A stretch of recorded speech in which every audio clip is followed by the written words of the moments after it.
Good evening. Welcome back. Or if this is your first time here, I'm glad you've joined us. You don't need to do anything right now. There's nowhere to be. Nothing you need to remember. Just let the day go. Let your shoulders fall. Let your thoughts begin to float, like mist over a quiet cobblestone street.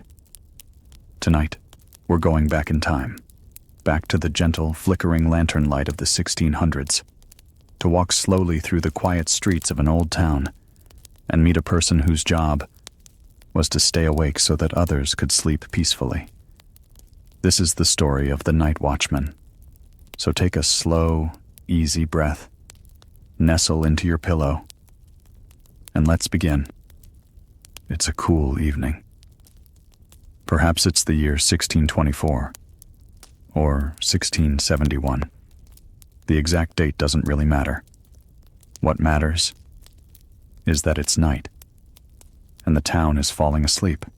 This is a time before electric lights, before alarm systems or telephones, before the humming of cars or the glow of streetlights.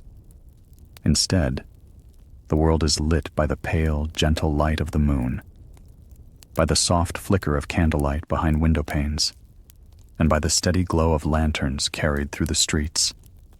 By the night watchman. In towns across Europe, from England to the Netherlands, Germany to France, the night was long and often quiet, but people still needed to feel safe, to know someone was watching over them, to know that while they slept, someone else was listening to the sounds of the dark. The night watchman wasn't a soldier. Not exactly. And he wasn't a policeman. Those didn't really exist yet. He was more like a guardian of the night, a quiet presence, steady, dependable, walking slowly through the same streets, night after night. He often wore a thick cloak, a wide-brimmed hat, and sometimes carried a staff or halberd, not to fight with really, but more as a symbol of his duty. But his most important tools were a lantern, a bell, and his voice.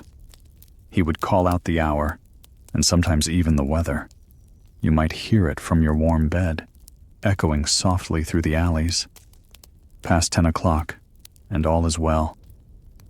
Or 2 o'clock and a fine clear night.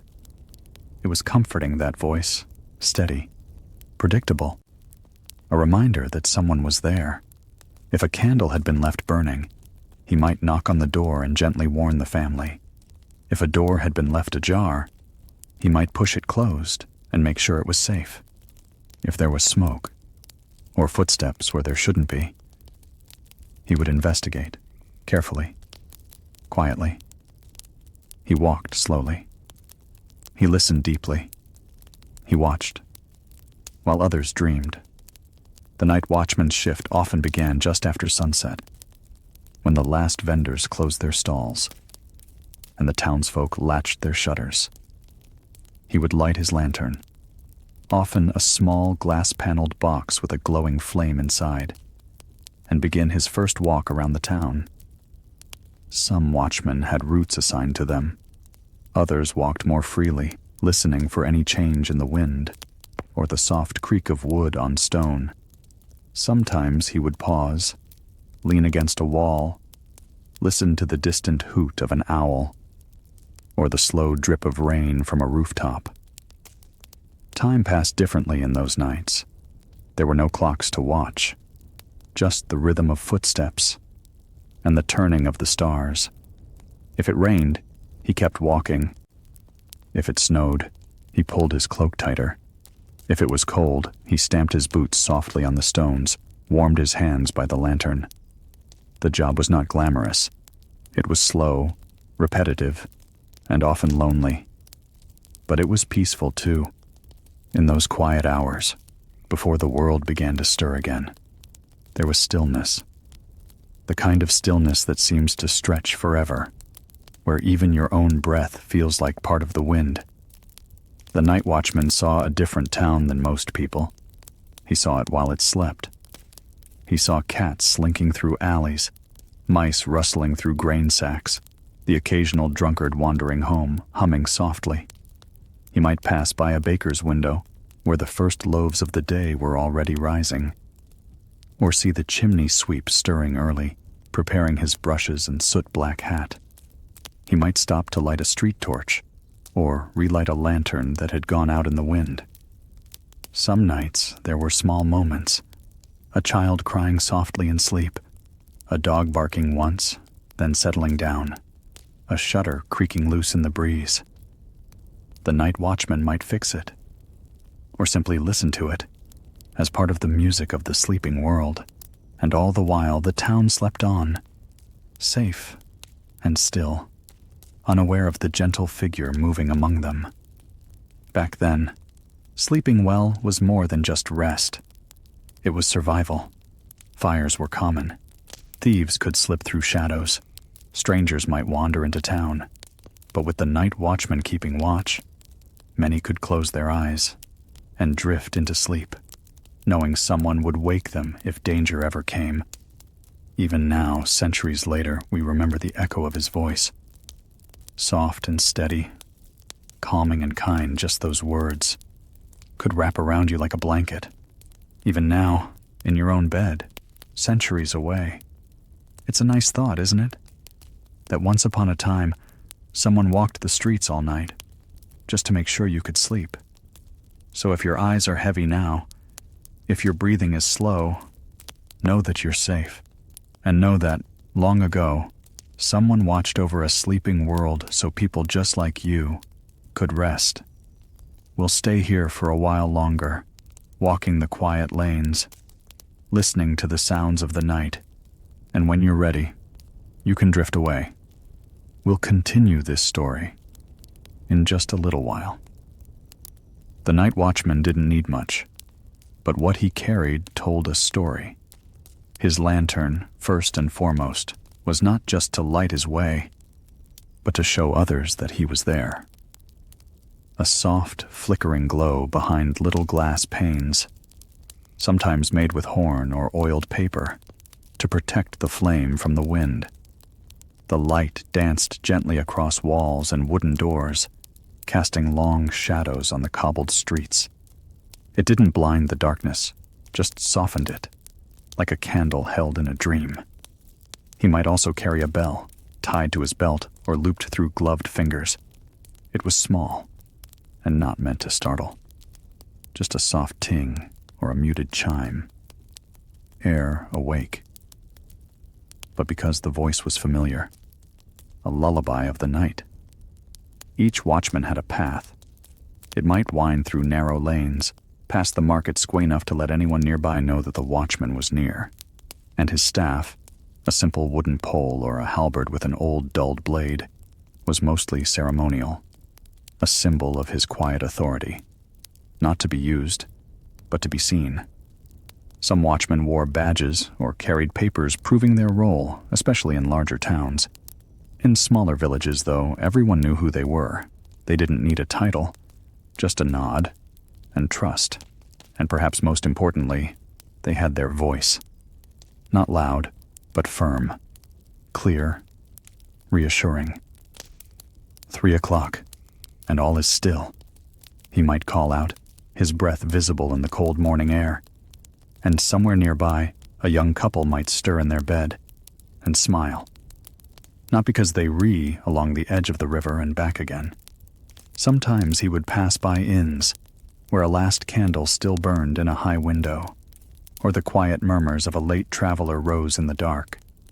He might pass the blacksmith's forge, long cooled, the air still faintly smelling of smoke and steel, or the church, where the great clock tower kept a slower rhythm, chiming the hour for the sleeping faithful.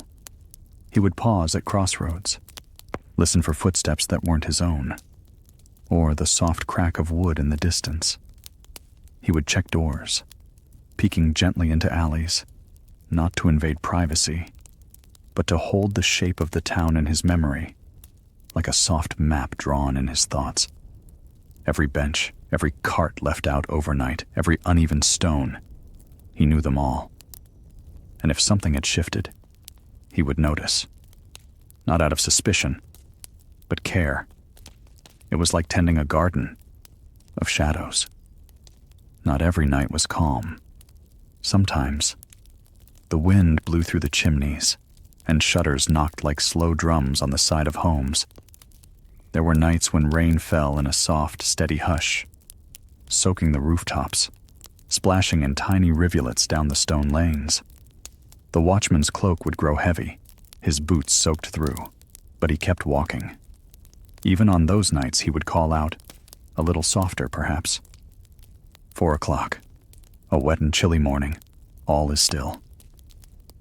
There were nights of snow, too, when the whole town was blanketed in white, and every sound was muffled. His lantern would glow brighter against the snowdrifts, and his footprints would be the only ones, marking the streets like soft ink on a blank page. He'd pause under archways, pull his scarf tighter, and keep going. Because someone needed to, and because, in a way, the quiet was beautiful. As the sky began to shift from black to gray, the world stirred. Not quickly, not loudly, but like a long exhale after a deep dream. A few chimneys would begin to smoke again. A rooster might crow in the distance. A dog stretch and yawn by the hearth.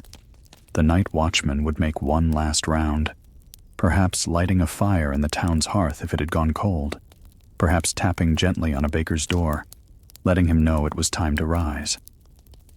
And then he would return to his little corner of the world, to a bench by the town hall or a stool near the chapel, and he would sit and close his eyes and rest, because his work was done and the town was waking. He had watched over it, every hour, every street, every flicker of shadow, so that others could sleep. And now, so could he.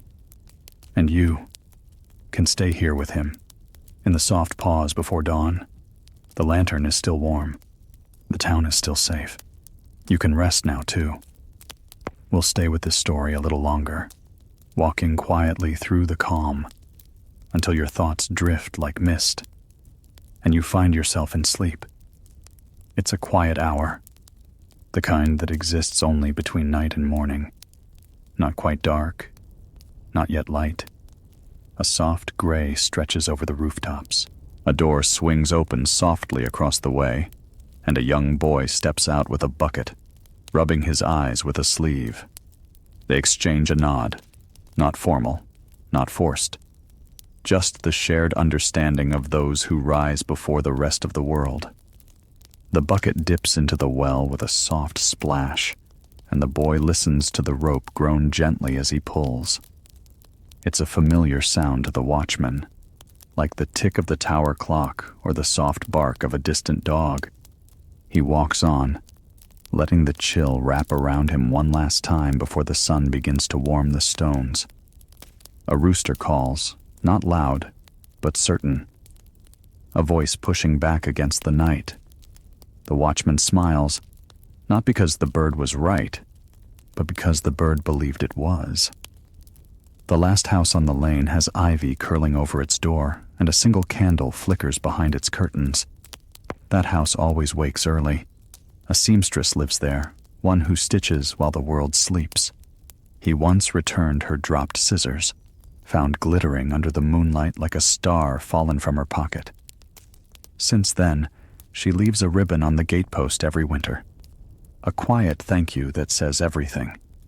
He touches it now as he passes, not out of ritual, but because the fabric reminds him of gentler things. The wind is calmer than before, as if even the air is beginning to yawn and stretch toward day. He hears the distant splash of oars. Someone crossing the river early, maybe a fisherman with his morning nets. It's far away, and the sound doesn't linger, but it settles into the rhythm of the waking world. He stops beneath the bell tower once more, tilting his head up to see the sky change behind the spire. Stars still hold their places above, but their light grows thin, paling as the blue deepens with every breath. The hour hand has crept toward the top, and he knows what that means. His time is nearly done. He lingers anyway, not for duty now, but for farewell. The stones at his feet are dusted with frost that glistens like crushed pearls in the morning dim. His fingers tighten gently around the lantern's handle, though not from cold. It is simply the weight of habit. The door behind him creaks open, and a younger man steps out, his cloak newer, his eyes still heavy with sleep. They exchange no words at first, only the quiet nod of one shift passing to the next. When he finally speaks, the elder says only, "Peaceful night," and the younger smiles, replying, "Let's hope the day is the same." The lantern changes hands. The warmth of its handle is passed between them like a blessing. And with that, he begins his final walk, not through the town, but toward the small room he calls home. It's tucked behind a shoemaker's, with low ceilings and a single narrow window that catches the first rays of sun. He passes the edge of the town square once more, now tinged with light that makes every shadow softer, less certain. The air tastes different now, not just of coal and cold, but of yeast and ash and the promise of baking bread. He sees a dog curled at a doorway, tail thumping once before it drifts back into dream. A child yawns behind a window pane, face pressed to the glass, blinking toward the new day. He lifts a hand in greeting, and the child waves back sleepily before vanishing into the warmth of the house. Each of these moments gathers in his chest like feathers, weightless but full. By the time he reaches his door, the ache in his feet is familiar, earned, and welcome. He slips inside with care so as not to disturb even the dust in the corners. His lantern is placed on the shelf beside a folded scarf and a book with a cracked leather spine.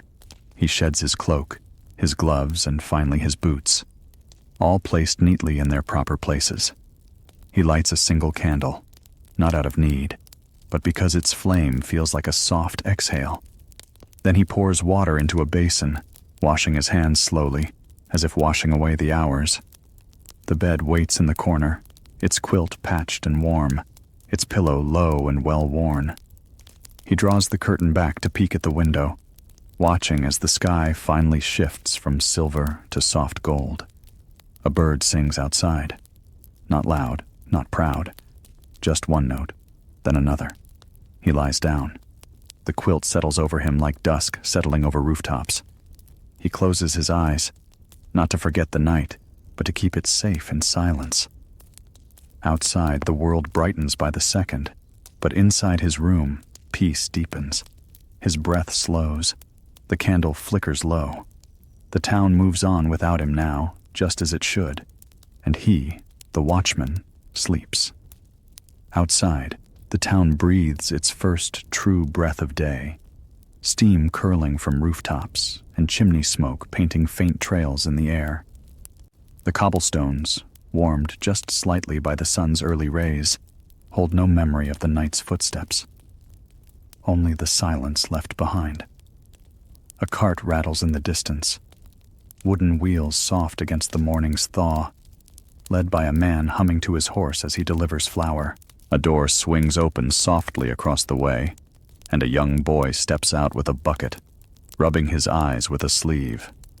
They exchange a nod, not formal, not forced, just the shared understanding of those who rise before the rest of the world. The bucket dips into the well with a soft splash, and the boy listens to the rope groan gently as he pulls. It's a familiar sound to the watchman, like the tick of the tower clock or the soft bark of a distant dog. He walks on, letting the chill wrap around him one last time before the sun begins to warm the stones. A rooster calls, not loud, but certain. A voice pushing back against the night. The watchman smiles, not because the bird was right, but because the bird believed it was. The last house on the lane has ivy curling over its door, and a single candle flickers behind its curtains. That house always wakes early.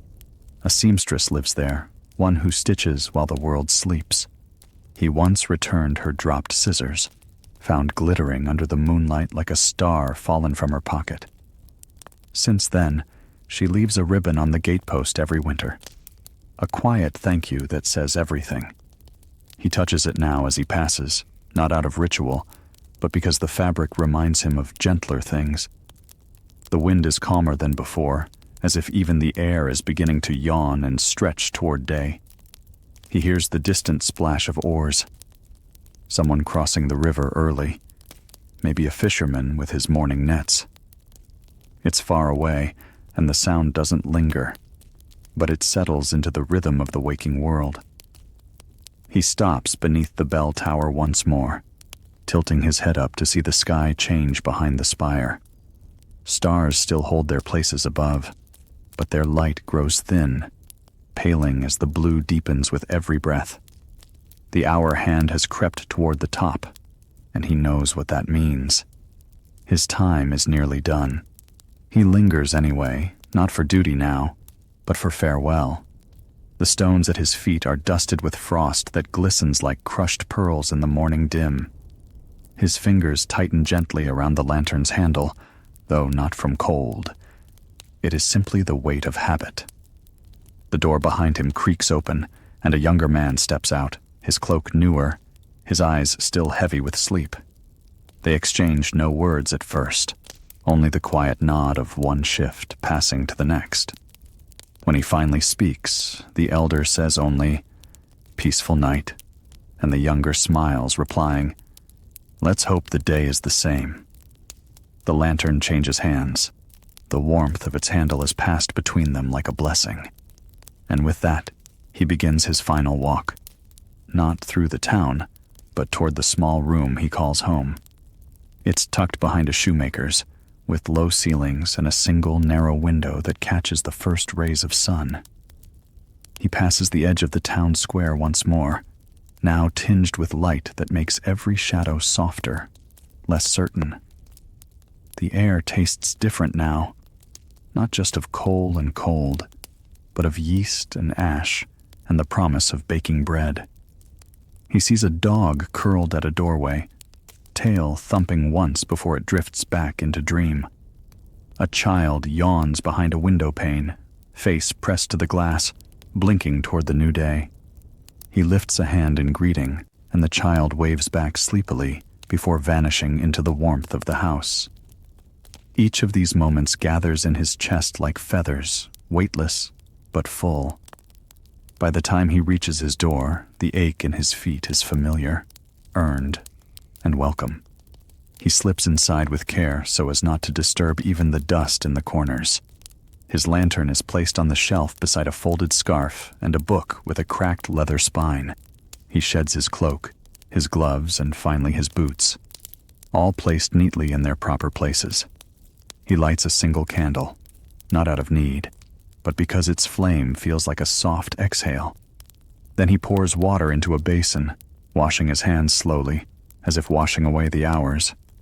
The bed waits in the corner, its quilt patched and warm, its pillow low and well-worn. He draws the curtain back to peek at the window, watching as the sky finally shifts from silver to soft gold. A bird sings outside. Not loud, not proud. Just one note, then another.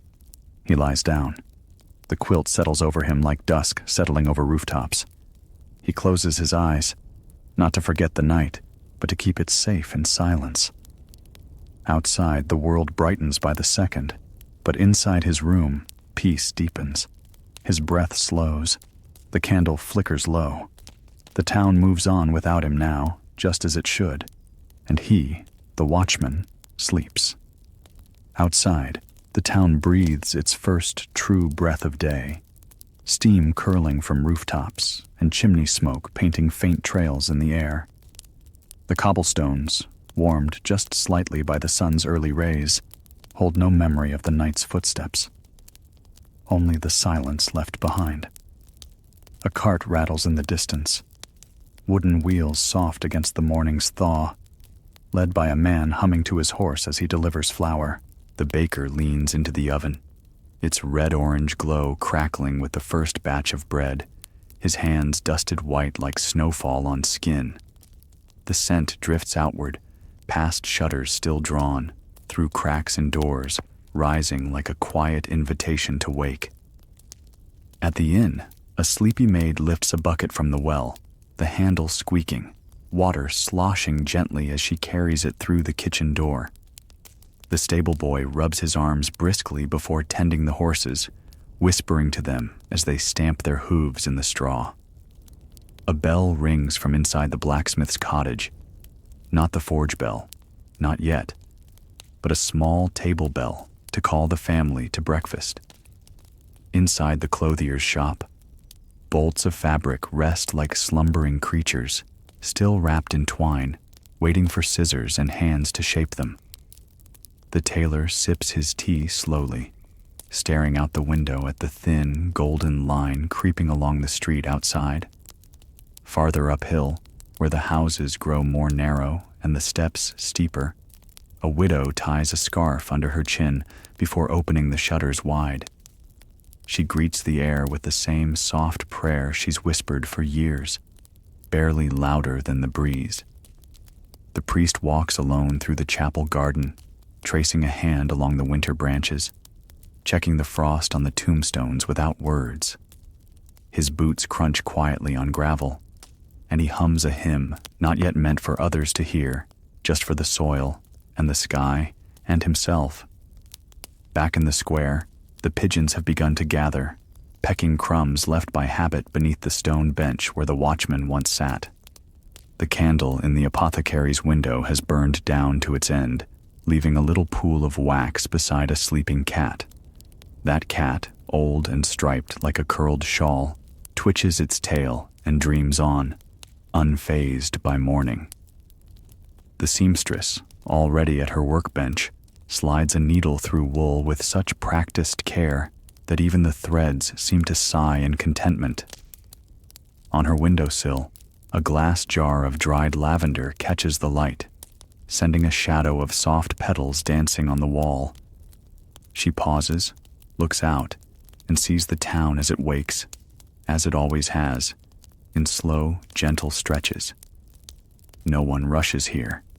There is time enough for everything. A farmer leads his son down the lane toward the market, the boy pulling a sled behind him with turnips bundled in linen. The boy looks up at the rooftops, counting chimney tops and making stories in his mind about which ones belong to wizards or pirates. The father lets him imagine, saying nothing, just walking beside him in rhythm with the morning. On the riverbank, fog still hovers like a soft gray shawl over the water, hiding the boatman as he polishes his oars. The reeds whisper, and the ducks paddle quietly between them, leaving ripples like lace on the surface. Not far from the edge of town, a shepherd checks his flock, the sheep still huddled close, chewing slowly in the frosted grass. He whistles a slow tune, not for them, not really. For the hills, the sky, and the memory of warm cider in the barn. And within it all, there is the house behind the shoemakers, the quiet room where the night watchman now sleeps. Inside, a beam of light moves slowly across the wall, stretching from the window to the pillow where his hand rests, loose and still.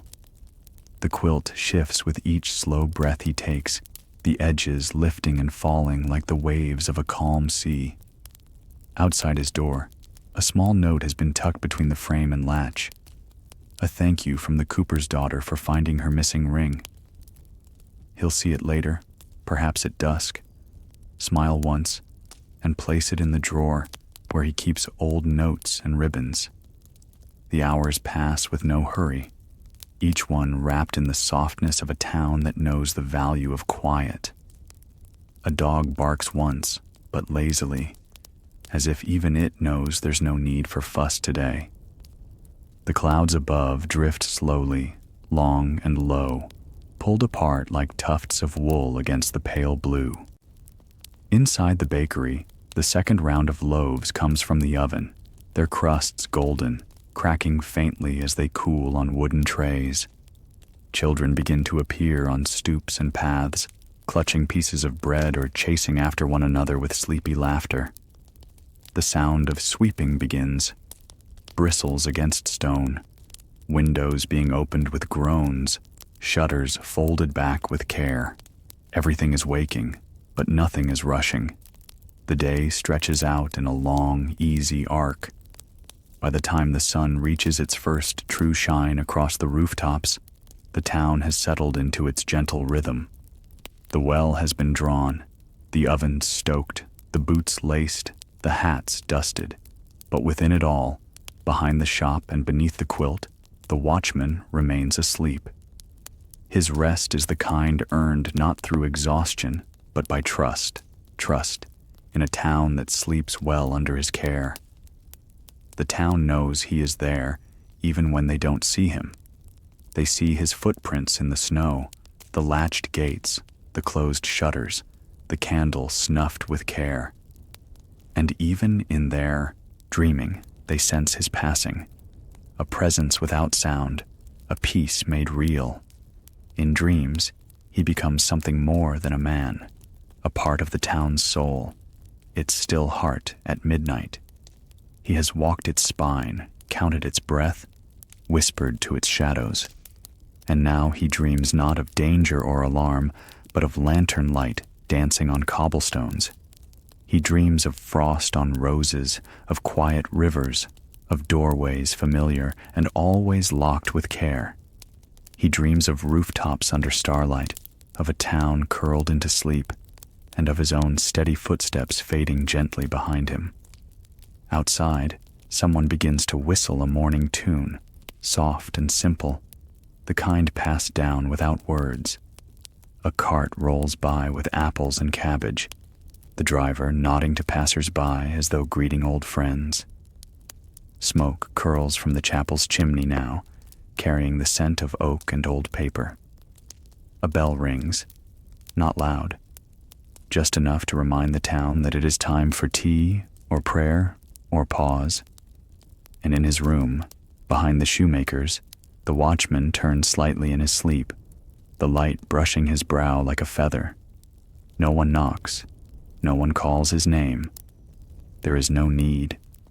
He will rise again at twilight, when the world slows, when the rooftops lean close, and the windows blink out like stars.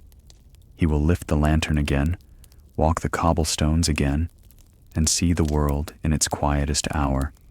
But for now, he sleeps. The sun has now climbed beyond the rooftops, casting long, lazy shadows that stretch across doorways and markets. Beneath an awning, a girl shells peas into a bowl, each one dropping with a soft plunk, the rhythm unhurried, the air filled with the scent of time. Down by the riverside, a fisherman mends his net in silence, his fingers moving like water, fluid, practiced, and never rushed. Nearby, 2 old men play chess under a tree, the pieces worn smooth by years of touch, the game less about winning, more about keeping company. One of them leans back with a sigh, not of sorrow, but contentment, his eyes watching the clouds rather than the board. A breeze carries the scent of freshly baked rye and the faint sweetness of apples stewing in a copper pot somewhere unseen. The townsfolk go about their day without worry, their movements soft and steady, the kind that speak of a life lived simply and well. Children run barefoot through the grass, their laughter floating like feathers, never shrill, never sharp, just light and true. The cobbler taps a nail into a boot with a rhythmic thud, pausing now and then to sip lukewarm tea and watch the passers-by. The bell above the general store rings gently as a mother enters with her daughter, who marvels at the rows of jars, each one filled with something curious. Behind the mill, the slow turning of the wheel hums a tune only the river knows, steady and eternal. Laundry flutters on lines strung between windows, shirts and linens dancing like banners of peace. A cat naps in the sun on the roof of the tavern, its tail curled like a comma, its dreams untouched by sound or haste.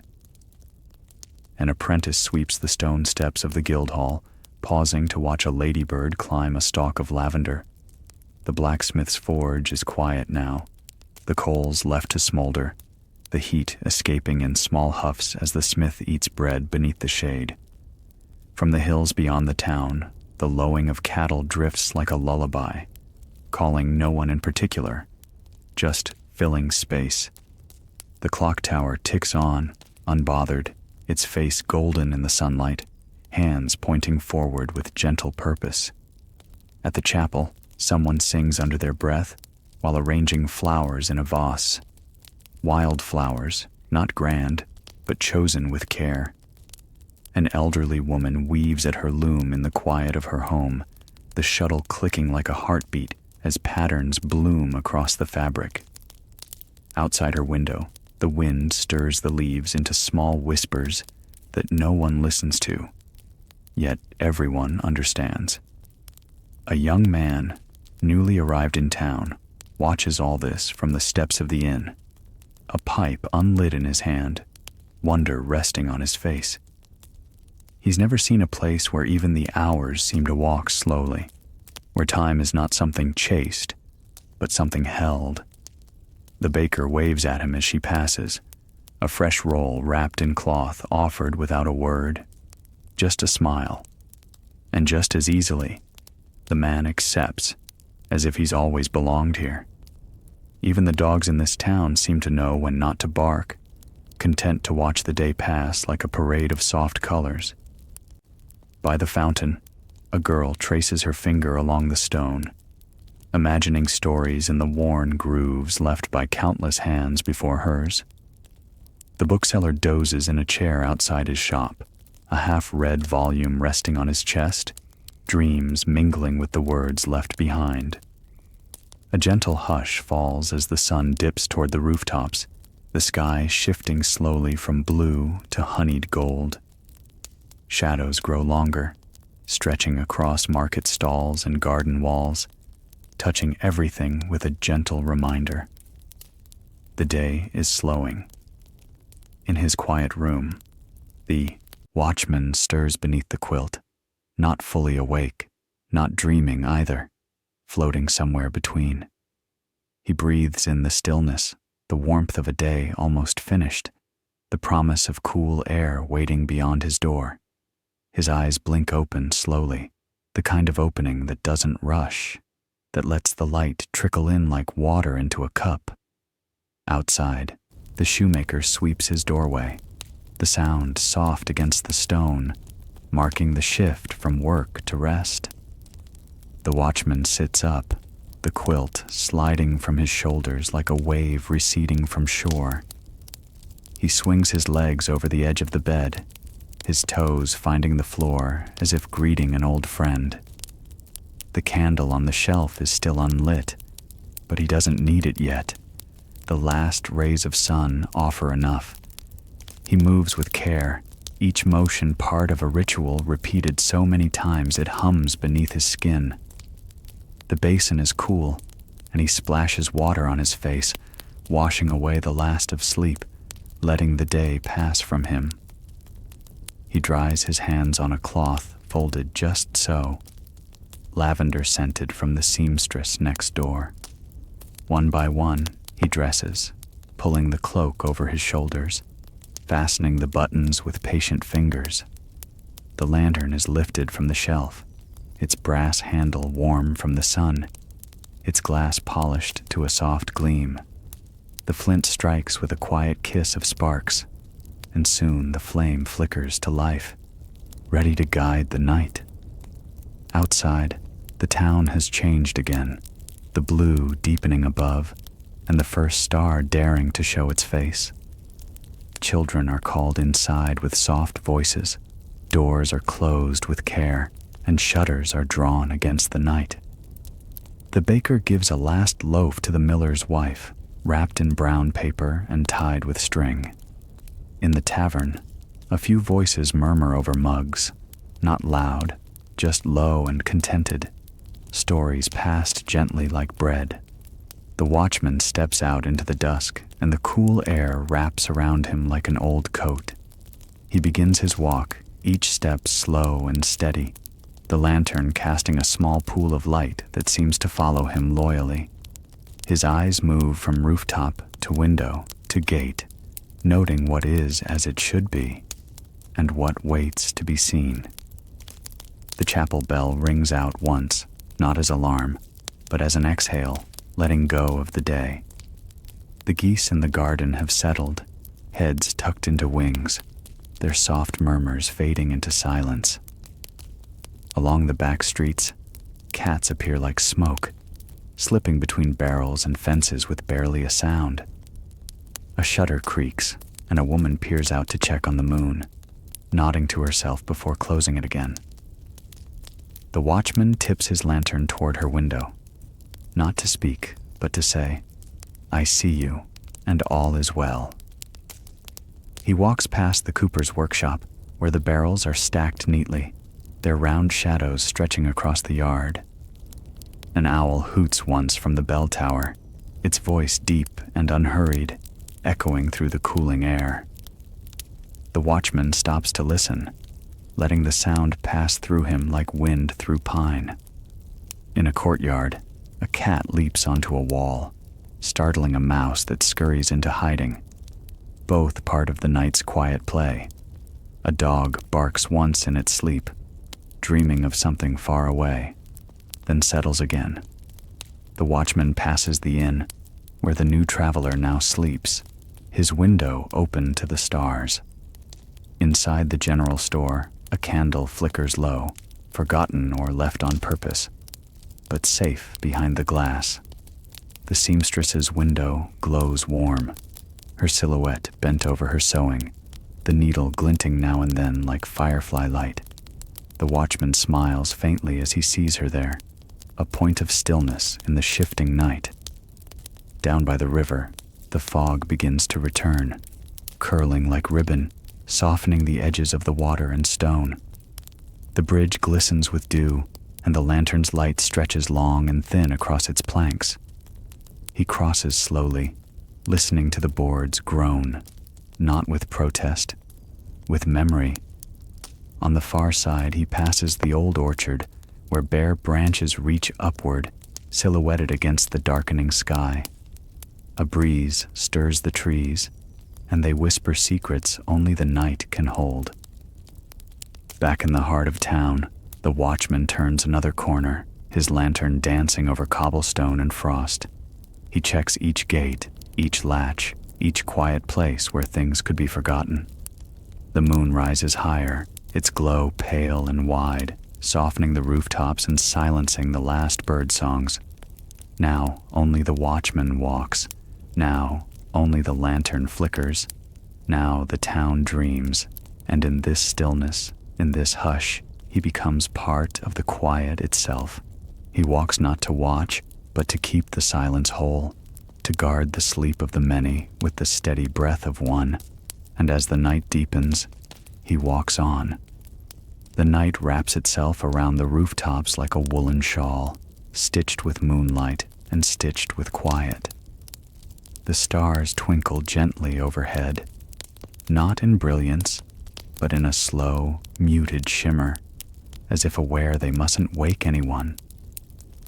The watchman's boots make the faintest sound on the stones, a rhythm too soft to disturb, but strong enough to reassure.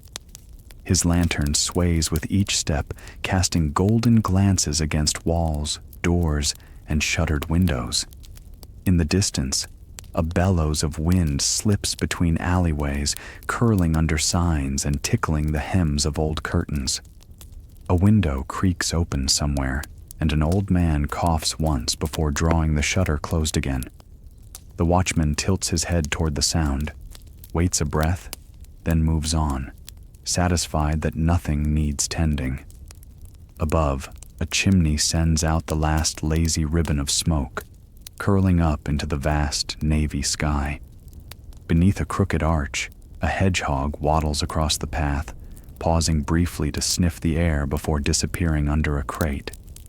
The scent of earth, of brick and cooling ash, hangs in the air like memory, not heavy, just present. He passes the potter's shop, where bowls sit on wooden shelves behind the glass, stacked like moons in slumber. A faint clinking sound comes from inside, just the settling of pieces cooling down. No more than that. The bakery is dark now, save for a small ember in the oven, glowing like the heart of the hearth. The watchman touches the handle of the door with his glove, not to test it, but in the way one greets an old friend in passing.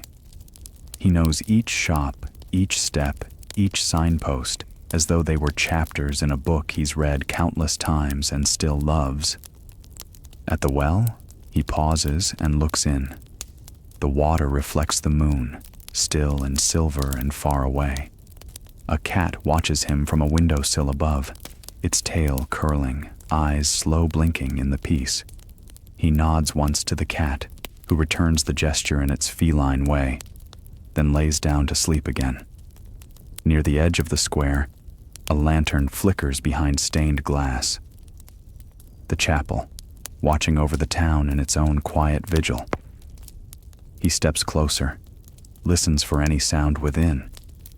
Hears only the soft shuffle of the priest turning a page, perhaps, or settling in prayer. Satisfied, he turns again, walking down the lane where ivy wraps tightly around old garden gates. The air is cooler here, the kind of cool that fills the lungs without sting, that calms the cheeks and forehead. He adjusts his scarf slightly, not from chill, but from habit, just as he checks the flame in his lantern. It dances, content. It will last the night. From a narrow alley, he hears a water pipe gurgle, a small reminder of how things continue, even while the town sleeps. A dog whines in a dream, then lets out a quiet, breathy bark before curling deeper into its blanket by the hearth. Somewhere, a lute string is gently plucked, once, then not again. Perhaps a musician unable to sleep. Perhaps a dream lingering in someone's fingers. The watchman walks on. He reaches the schoolhouse, where wooden toys rest in their places, untouched since the last lesson. Painted letters and faded chalk drawings line the walls inside, barely visible through the glass. He smiles faintly, remembering the day he had to return a stray cat who had snuck in to nap in the warm classroom. Past the school, the houses grow fewer, and the street becomes narrow and curved, bending into the old orchard path. The trees, even bare, seem watchful, guardians of memory, witnesses of seasons. He touches one of the trunks gently with his gloved hand, as if saying, "Still here, I see." A faint fluttering sound makes him turn, just an owl alighting from a post, its wings wide and silent. He follows it with his eyes until it disappears beyond a barn roof, a feathered ghost of the night. Ahead, the windmill's arms turn slowly in the breeze, creaking just slightly, enough to be heard, but not minded. He approaches the windmill door, checks the latch, then moves on, satisfied once more. The moon is high now, casting long silver shadows that stretch like stories down the street. Each puddle reflects the stars like tiny windows into another sky. He avoids them, not from care, but from courtesy, to leave them undisturbed, perfect. From a distant hill, a fox calls once, a sound sharp but not urgent, a mark of wildness just beyond the edge of town. The watchman breathes deep, taking in the scent of hay and moss and chilled stone. This is the town as he loves it most, asleep but full, silent but alive. Every door closed with intention, every window shuttered with peace. The bakery will stir again before long. The mill will groan awake. But for now, all belongs to the hush. He turns back toward the square, taking a different path now, weaving behind homes where gardens sleep under frost. A wheelbarrow rests beneath a tarp, its handles poking out like sleepy limbs. A pair of boots stands beside a door, waiting for morning to carry someone into their day. He passes a line of laundry forgotten in the dusk, now stiff with cold, shirts waving slightly like flags of stillness. A candle burns in an attic window, likely a seamstress finishing one last stitch. He nods toward the light, not interrupting, simply recognizing. The street bends again, and now he is behind the smithy, where the anvil is covered and the tools are hung with care. A mouse scurries past his boot, then disappears beneath a wooden crate. Even the tiniest lives here have a place, a rhythm, a right to the dark. He arrives at the fountain in the square, now perfectly still, water frozen in delicate arcs beneath the moonlight. He rests here for a moment, placing the lantern on the edge, watching the flame flicker in the mirrored surface below. Above, the stars feel nearer now, as though leaning in to hear the town's dreams. He stretches once, then turns back toward the northern streets, where he hasn't yet walked tonight. Every part of the town is familiar, yet it changes in the night, not visibly, but in spirit. The same way a room feels different when lit only by candle. There is a softness to it, an intimacy, as though the buildings whisper to one another while the people sleep. He pauses beside the old library, its door engraved with symbols long forgotten by most. Inside, shelves rest heavy with stories, each one asleep, each one waiting. He tips his lantern toward the door in a gesture of respect, then moves along the wall where ivy climbs even in winter. Further along, the butcher's shop is dark, though the scent of pepper and smoke lingers near the stones. Across from it, a toy maker's sign swings gently, its hinges oiled, its paint faded by time. The figure of a wooden horse hangs beneath it, frozen mid-gallop. He smiles, remembering when it had once been freshly painted, the pride of the street. At a crossroad, he pauses and listens, not for trouble, but for stillness. It greets him like an old friend. The night is whole. His lantern swings again, casting its golden path forward as he begins the last stretch of his watch. Along a wall, the vines rattle slightly, shaking off a fine dusting of frost. The night deepens now, not darker, but more silent, more settled. Even the moon seems quieter in this hour. He returns at last to the alley behind the shoemaker's shop, his steps slower, though not weary. At the door, he lingers, turns once to look over the sleeping town. All is as it should be. All is at rest. He opens the door with a soft creak, steps inside, and closes it behind him with care.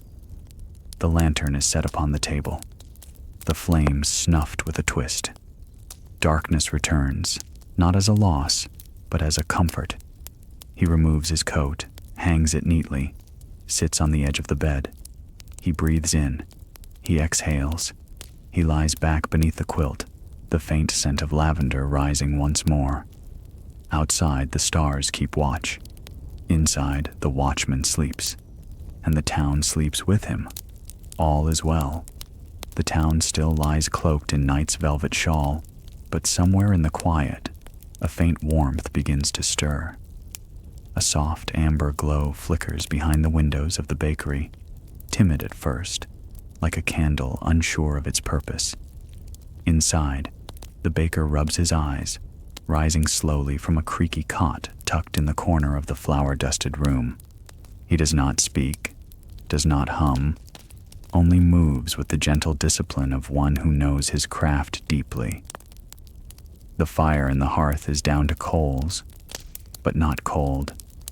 It welcomes him back like an old friend, ready to help. He lifts a single log from the stack, places it carefully, and watches as the first blue flames begin to bloom. They crackle quietly, casting dancing shadows on the stone walls and warming the wooden beams overhead. The scent of rising dough still lingers from the evening's proofing, subtle and yeasty, full of promise. He rolls up his sleeves, revealing forearms dusted in freckles and flour from years of steady work. The long wooden table in the center of the room waits, like a stage prepared for its morning performance. He opens a small window just enough to let the cool air in. Crisp and clean, it whispers through the room like a sigh. With practiced ease, he kneads the dough, folding it with strength and care, the way one might cradle a memory. Outside, the streets remain still, touched only by moonlight and the occasional shiver of wind. The lamp on the corner flickers once and steadies, its oil burning low but steady. In the distance, the bell tower sleeps, its face dim, hands paused as if waiting for permission to begin again. The baker hums now, quietly, a lullaby his grandmother once sang. Not for anyone, but the bread itself. He shapes the loaves with gentle hands, forming them into rounds, long batards, and braided twists. Each one is laid upon cloth-lined baskets, covered and left to rise again beneath linen sheets. The wooden shutters on the shop front remain closed, protecting the warmth within from the last of the night's chill. A kettle begins to boil on the iron stove, and he pours himself a mug of chicory, dark and comforting. He sips slowly, leaning against the worn counter, eyes watching the embers dance. Above him, herbs hang from the rafters, thyme, sage, and lavender, gently swaying with every breath of air. He reaches up to touch a dried sprig, its scent still strong, still sweet. A single mouse scurries along the beam, pauses, and disappears behind a sack of oats. The baker smiles softly, unconcerned, knowing the mouse means no harm. On the back wall, a dusty chalkboard still lists yesterday's offerings, faint outlines of loaves long since sold. He wipes it clean with a cloth and writes anew, not in haste, but slowly, thoughtfully. Words appear like poetry on the slate. Wheat, rye, honeyed oat, walnut fig. Behind the shop, the garden stirs. The ivy wall glistens with dew, and the thyme peeks from beneath its covering. The sky begins to soften, not yet blue, but the black begins to lift, like soot washed from a canvas. He walks to the oven, checks its temperature with a hand held near, and nods with approval. The fire is ready. The bread is ready.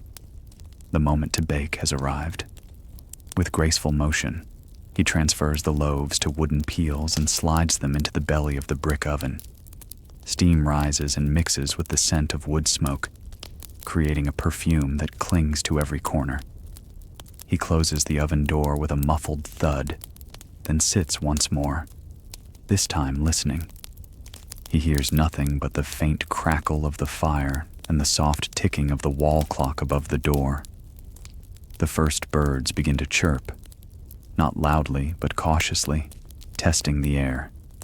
The bakery windows remain dark from the outside, but inside, the light is growing stronger. He wipes his hands and prepares the counter for the morning display. Polished wood, woven baskets, linen cloths. He lays out a few jars of jam, plum, gooseberry, and apple butter, each sealed with wax and ribbon. A bell above the door dangles silently, waiting for its first ring. He walks to the front of the shop and unlatches the shutter, lifting it slowly, gently, as though not to disturb the dawn. Outside, the street is still quiet. No carts, no footsteps, no voices. He leans on the doorframe, cup in hand, watching the sky shift from gray to soft rose. Somewhere behind a curtain, a baby stirs and lets out a drowsy murmur. A rooster crows once from a yard at the edge of the town. The baker closes his eyes for a moment, soaking in the silence before the day begins. He finishes his drink and walks back inside, now fully awake, fully present. The scent of bread begins to deepen, a rich golden aroma that fills the room like music. He opens the oven, revealing loaves touched with the first kiss of crust, rising proudly. Steam rolls out in soft clouds, curling around his boots and drifting upward toward the rafters. He smiles, placing a hand on the oven door, grateful. Grateful for the warmth, grateful for the stillness, grateful for the simple wonder of bread becoming bread. In another room, a clock chimes once, a low, single note, and the town responds in the subtlest of ways. A curtain lifts, a window clicks open, a kettle is set to boil. The baker begins preparing rolls, smaller, round, dotted with caraway and dusted in flour.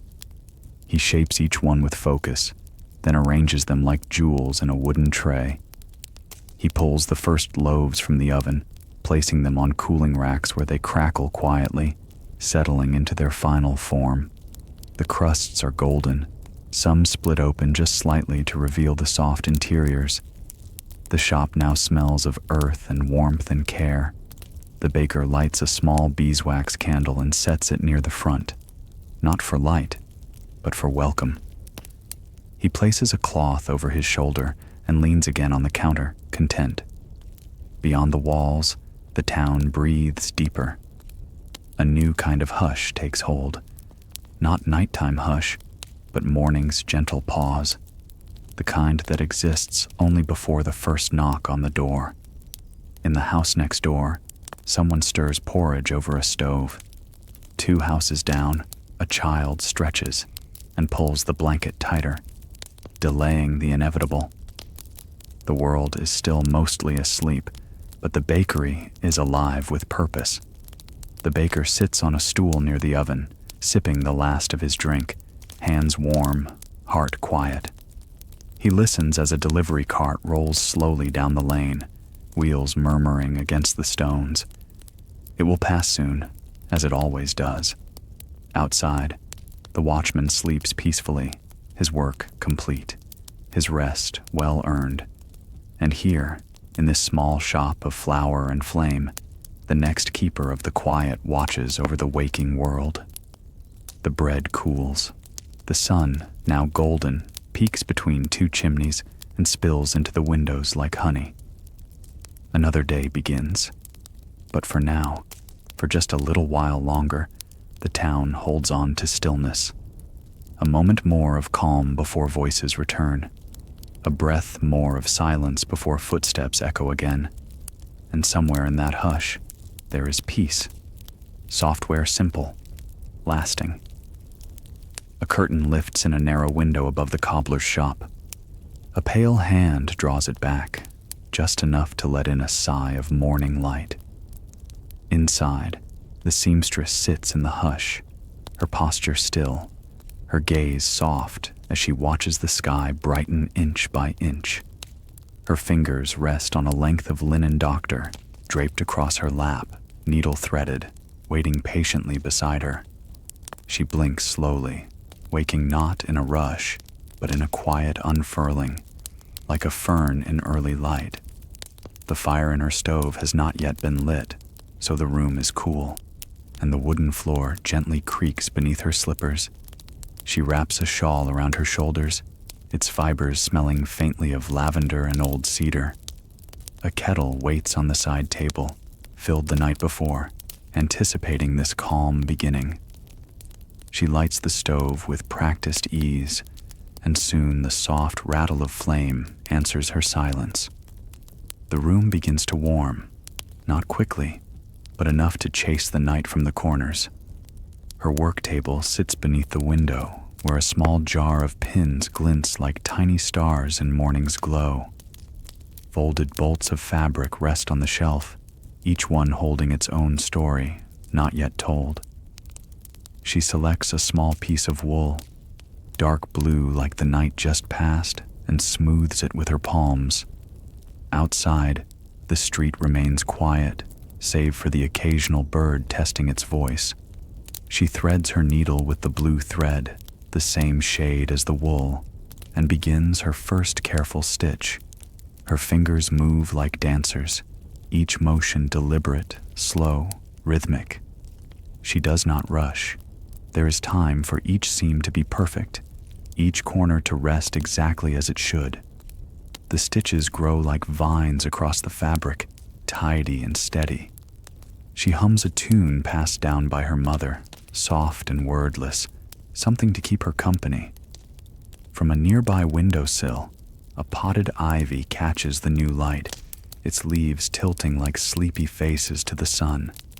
The scent of bread drifts up from the bakery, and she smiles, knowing the baker is awake as always. She places the needle down and stands, stretching her arms gently above her head, her joints sighing quietly. Outside her window, 2 sparrows flutter past, tracing invisible patterns in the air. A soft knock sounds at her door. Not urgent, not loud. She opens it to find a small basket resting on the step, a cloth draped across the top. Lifting the corner reveals 2 warm rolls and a note tucked beneath. From the early oven, for the early thread. She chuckles, her smile lingering long after the door closes again. She pours hot water over tea leaves, the scent of mint and lemon balm rising like a dream. With a cup in hand and the rolls set beside her, she returns to her chair, the fabric waiting patiently. She resumes her stitching, each thread pulling her deeper into her own soft rhythm. Below, a cart rolls slowly down the lane, the driver calling gently to his horse. The sound blends with the morning in a way that doesn't interrupt, only joins the slow chorus. In a nearby home, a mother sings to a waking child, her voice muffled but warm.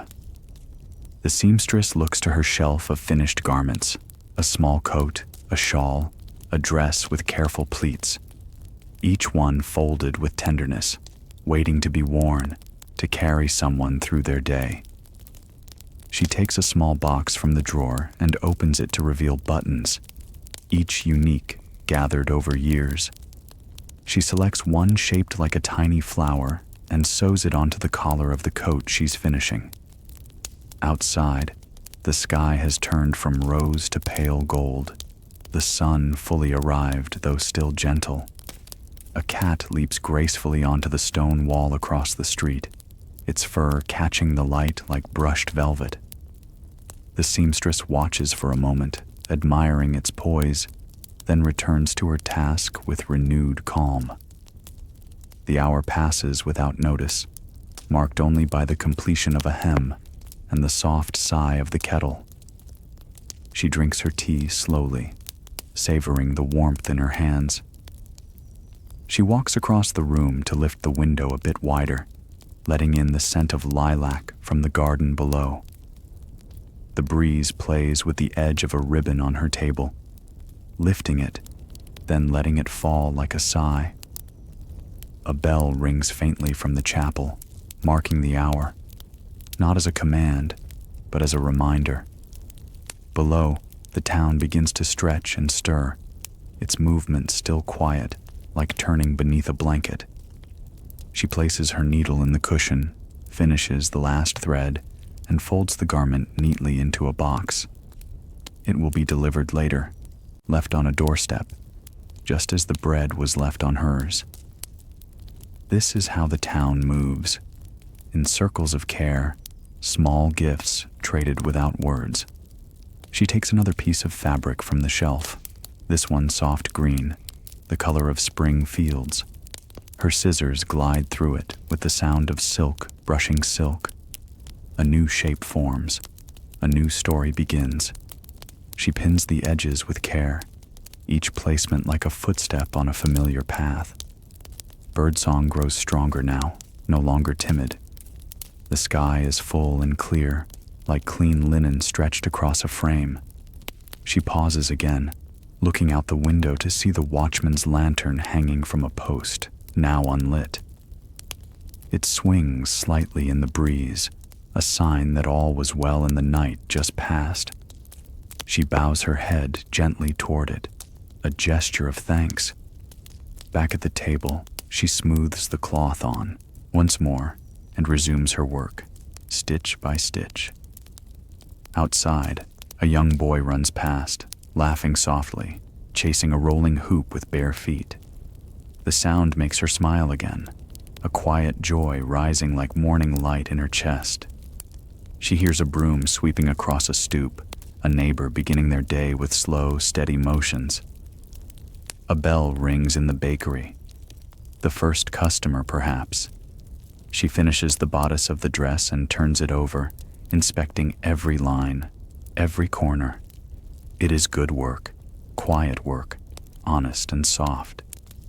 The candle beside her burns low, the wax pooling in a dish carved from olive wood. She lets it be. She wraps a shawl over her shoulders and opens the window fully, welcoming the day into the room. The wind rustles her hair, loose and soft, and she does not mind. Below, the cobbler opens his shutters, and the blacksmith carries water from the well. The town is now fully awake, but not loud, not rushed. Each person steps into the morning with care, as though they do not wish to break its spell. And the seamstress, now folding her finished work, knows she is part of something whole, something woven, something gentle. She sets the dress aside, wraps it in brown paper, and ties it with string, her bow perfect and small. She places it beside the others, a growing pile of kindness waiting to be given.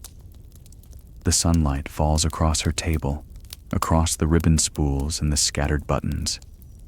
She watches the dust motes dance in the beam, golden and slow, like snow that has forgotten how to fall. She sighs once, a content breath, and leans back in her chair. Her hands rest in her lap. Her eyes close for a moment.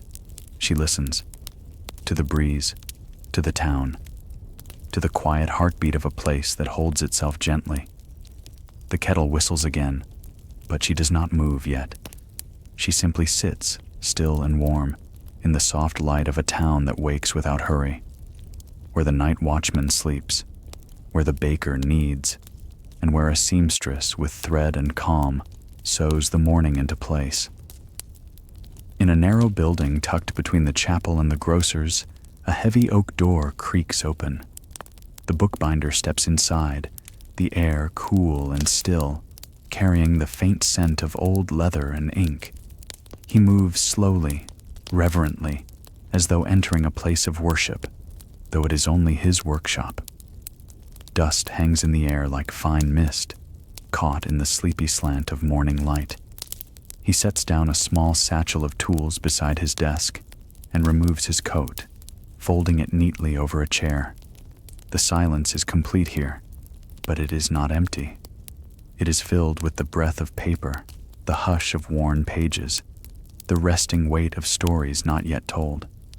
He lights a single lamp with a quiet scratch of flint, its glow pooling gently across the cluttered workbench. On a shelf above, spines of every size lean together like friends resting shoulder to shoulder. Some are cracked and peeling, others still vibrant with gilded lettering and careful stitching. He selects a worn volume from the pile on the corner of the table. Its cover is faded, its corners softened by time and many hands. He opens it with care, as though waking a sleeping creature, and inspects the binding. The spine has split, and pages are loose, but the words remain. He runs a finger down the edge of a torn page, his touch tender, understanding. From a drawer, he takes out a needle and a long thread of linen. His hands, though large, move with the patience of a gardener tending tiny seeds. He begins the slow work of mending, stitching page to page with invisible thread. Outside, a soft clatter of hoofbeats passes, the postman's mare trotting down the lane. The bookbinder doesn't look up. His attention stays rooted in the fragile arc of the page. A tiny bell rings on the counter behind him. Someone has opened the front door, but no voice follows, only the soft thud of a wrapped parcel placed gently on the counter. He nods without turning, a silent thanks to whoever delivered it. The door closes again, and the small shop remains calm, as if it exists just slightly apart from time. Outside, the town has fully awakened now, though still cloaked in its usual hush. The baker's last batch of loaves rests cooling on wide wooden racks. The seamstress finishes her last seam, folding fabric like memory. And the watchman, his duty done, sleeps peacefully beneath the steady ticking of the town clock. Within the bookbinder's workshop, the last page has been sewn into place. He smooths the binding gently with the side of his palm, admiring the quiet return of wholeness. He runs his fingers across the repaired spine, not with pride, but with a craftsman's quiet satisfaction. The book, once tired and torn, now sits upright on his table, ready to begin again. He sets it carefully on the shelf among the others, letting it rest among old friends. Then he leans back in his chair, the wood creaking softly beneath him, and exhales a long, slow breath. The air is warm with lamplight and the faint scent of glue and paper. Outside his window, ivy sways against the stone, and a bird calls softly from the roof. He closes his eyes for a moment, allowing the stillness to wrap around him like a well-worn blanket. The town continues without hurry, each person moving in their rhythm, in their quiet way. And somewhere, just beyond the hills, the first stars begin to blink into view, one by one. The day will fold into evening soon, and another watchman will light his lantern. The seamstress will tie the last ribbon, the baker will douse the hearth, and the bookbinder will blow out his lamp. And the town, calm and slow and kind, will tuck itself gently into night once again. Sleep well, dear listener. You are safe, and all is quiet now.